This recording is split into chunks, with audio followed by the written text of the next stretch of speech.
अवधूत चिंतन श्री गुरुदेव दत्त श्री स्वामी समर्थ तुम्हा सर्वांचं माझ्या चॅनलमध्ये खूप खूप मनापासून स्वागत आहे। आज अतिशय सुंदर स्वामी अनुभव घेऊन तुमच्या सोबत आली आहे आणि कदाचित असं वाटतं की जो काही मार्ग महाराजांनी मला दाखवला आहे, जो काही मी तुमच्यापर्यंत आणते त्याचं कधी ना कधी सार्थ झाल्यासारखं वाटतं। अनुभव एका ताईंचा आहे, त्यांचं नाव सांगू शकत नाही, पण त्यांनी मला सांगितले आवर्जून तुम्ही हा अनुभव शेअर करा। 70 लाखाचं कर्ज एका बिटकॉइन नावाच्या गेम मध्ये मिस्टर हारले, 70 लाख रुपये हारले। आणि आपल्याकडे जेव्हा पैसा असतो तेव्हा माणूस खूप उत्मात करत असतो, माच करत असतो। तसंच ताईंच्या बाबतीत घडलं की एका चांगल्या शहरामध्ये त्यांचा 30 म्हणजे त्यांचा फ्लॅट होता, त्यांची जागा होती, तब्बल 22 तोळे सोनं ताईंकडे होतं। एवढं असल्यावर थोडासा उत्मात झाला त्यांच्याकडनं आणि जेव्हा समजलं आणि जेव्हा पैसा होता तेव्हा सगळे जवळ आले, सगळे आले, दीर जाव नणंद वगैरे सगळे जवळ आले। पण जेव्हा कळालं की बाबा नवऱ्याने बिटकॉइनमध्ये पैसे हरला तेव्हा सगळे लांब लांब गेले। अर्थात जिथे पैसा आहे तिथे लोक येतात आणि जेव्हा वेळेवर गरज पडते तेव्हा कोणी येत नाही। हे तर आय थिंक जगाचा नियम आहे, फक्त आई वडील असतं आपल्यासोबत, बाकी कोणीच नाही। तसंच ताईंच्या मिस्टरांच्या बाबतीत झालं। अगदी 30-32 लाखाचं घर त्यांना 28 लाखाला विकावं लागलं। एका चांगल्या शहरामध्ये, अक्कलकोटच्या अतिशय जवळ असलेल्या शहरामध्ये त्यांची जागा होती, ती पण त्यांना विकावी लागली। 22 तोळे सोनं ताईंना विकावं लागलं। होत्याचं नव्हतं होऊन गेलं, काय करावं कळत नव्हतं। 4 लोकांचे जीव होते, नवरा बायको 2 मुलं, आणि अशी वेळ होती की समोर फक्त पंखा दिसत होता। स्वामी समर्थ महाराज कोण आहे का आहे काहीही माहिती नव्हतं। अशा वेळेस कुठून तरी काहीतरी कळून आपल्या चॅनलचा म्हणजे पूजाज लाईफस्टाईलची जो आपला चॅनल आहे त्याचे व्हिडिओ ताईंसमोर आला। आता जेव्हा आपल्याकडे काहीच नसतं तेव्हा काहीतरी करावं असं वाटत होतं। रोज त्या माझ्या व्हिडिओ बघू लागल्या। व्हिडिओ बघू लागल्यावर त्यांना असं वाटायला लागलं की जर यांच्या अडचणी दूर झाल्या तर माझ्या काय नाही होणार। स्वामींबद्दल एक प्रेम निर्माण झालं, विश्वास निर्माण झाला आणि सेवा करायची इच्छा त्यांची निर्माण झाली। ताई जशा कंबर कसून सेवेला लागल्या त्या उठता बसता आपले व्हिडिओ बघायच्या। मी जी काही सेवा सांगेल, जी काही, त्या सगळ्या त्या सेवा करू लागल्या। काय झालं, कुठला चमत्कार झाला काहीच कळालं नाही। 70 लाखाचं कर्ज एका वर्षात ताईंनी नील केलं। एका वर्षात 70 लाखांचं कर्ज नील केलं आणि याला साक्षात्कार फक्त आणि फक्त महाराज होते। 70 लाख एका वर्षात म्हणजे अर्थात त्यांच्या मिस्टरांना तेवढा पगार होता, 1.25 लाख रुपये नवऱ्याला पगार होता। पण हे 70 लाखाचं कर्ज, ती सेवा इतकी वाढवायच्या, इतक्या सेवा करायच्या की ते आपोआप नील झालं। आणि 70 लाखाचं कर्ज नील झालं। आयुष्याचा फेरा इतका वाईट असतो की जेव्हा देव आपल्याला देऊन पण बघतो आणि घेऊन पण बघतो। जेव्हा देवाने दिलं तेव्हा कळत न कळत ताईंकडनं एक थोडासा उत्मात झाला, एक माज असतो आपल्याला, ज्याला आपण माज म्हणतो किंवा अहंकार म्हणा, तो ताईंकडनं बऱ्याच काही प्रमाणात झाला। पण तो खूप खाली आला, खूप डाऊन टू अर्थ झाला आणि एका वर्षात इतकी सेवा केली, इतकी सेवा केली, खूप जास्त, की पूर्ण चित्रच बदललं। ज्या सोसायटीमध्ये ताईंनी त्यांचा फ्लॅट विकला त्याच्याच शेजारच्या सोसायटीमध्ये ताईंनी फ्लॅट घेतला।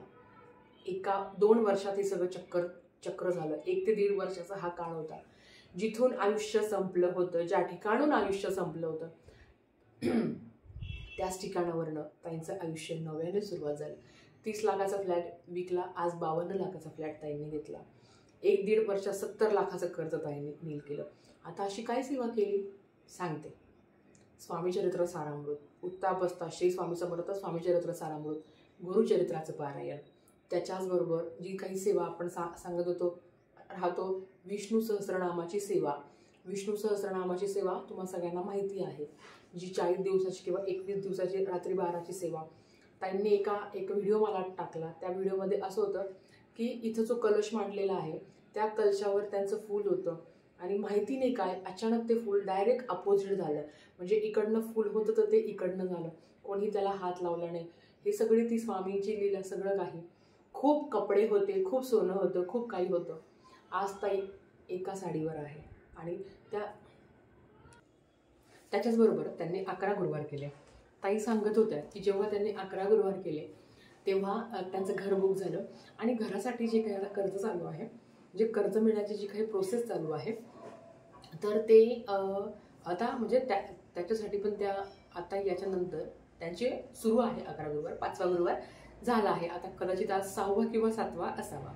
आता त्या म्हणत होत्या की त्यांनी घर स्वामींच्या नावावर घेतलं होतं. स्वामींच्या नावावर घर जेव्हा त्यांनी घेतलं तेव्हा बिल्डर बोलला की तुम्ही स्वामींच्या नावावर घर नाही घेऊ शकत, तर तुम्ही घर म्हणजे तुम्ही घर घेऊ नका बुवा. मग त्यांनी ठरवलं की ठीक आहे चल आपल्याला ते घर घ्यायचं नाही.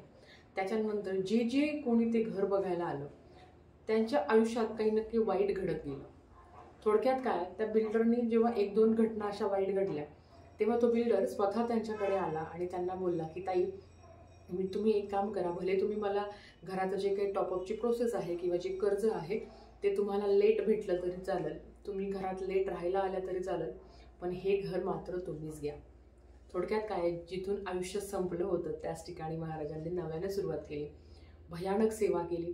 आणि त्यांनी या सगळ्या गोष्टीमध्ये मला एक गोष्ट त्यांची आवडली की त्यांनी त्यांची सगळी चूक मान्य केली की ताई माझ्याकडे जेव्हा पैसा होता तेव्हा माझ्याकडनं बऱ्याच काही चुका झाल्या, जे मी करायला नको होतं त्या पण मी करून बसले, पण आता महाराजांच्या कृपेने सगळं चांगलं आहे. मुलगा खूप चांगल्या शाळेत त्यांचं शिकतो, त्याच्याबरोबर गुरुपौर्णिमेच्या दिवशी त्या खूप असं चांगलं काम करणार आहे. त्या मी नक्कीच ते तुमच्यासोबत शेअर करेल, पण ते सगळं झाल्यावर पूर्ण महाराजांनी त्यांच्या आयुष्य सगळं संपलं होतं. ताई मला म्हणतं की ताई माझं आयुष्य सगळं संपलं होतं, मला फक्त पंखा दिसायचा म्हणे, पण तुम्ही ज्या काही सेवा सांगता महाराजांचं जे काही आहे ते मी करत गेले आणि माझं आयुष्य बदललं. मला एक सांगायचं आहे, मी असो किंवा कुठलं असो कोणी पण तुम्हाला सेवा सांगतो हे याच्यात आमचा काहीही नाही, हे सगळे करून घेणारे महाराज असतात. मी सांगितलं, मी केलं, मी हे मी ते अजिबात नाही. करता आणि करविता महाराज आहे. तुम्ही एकदा जरी श्री स्वामी समर्थ कमेंट आजच्या व्हिडिओमध्ये तुम्हाला टाकायचे देखील हे सुद्धा महाराज ठरवतात. आपण कोणीही नाहीये, आपण त्यांचे एक आहे की ते म्हणणार उठ तर उठ, बस तर बस, कर तर कर, असं सगळं त्यांच्यावर आहे, आपण कोणी नाही आहे. तर ताईंच्या आयुष्यातलं हे खूप मोठं संकट होतं जे महाराजांनी तारलं आणि त्यांची सेवा तेवढी होती. मला आनंद वाटतो की त्या एवढ्या सगळ्या सेवा करता. मी त्यांना म्हणते ताई खरंच तुम्ही धन्य आहात आणि खरंच तुम्हाला सांगते की अडचणी आली की सेवा वाढवा, नक्कीच चांगलं होईल. आजच्यासाठी फक्त इतकंच. झालेली सेवा स्वामींच्या चरणी मी रुजू करते आणि आजच्या व्हिडिओ इथेच थांबवते. आवडला असेल तर लाईक शेअर सबस्क्राईब करा. व्हिडिओ परत अशाच एक नवीन व्हिडिओ सोबत. श्री स्वामी समर्थ.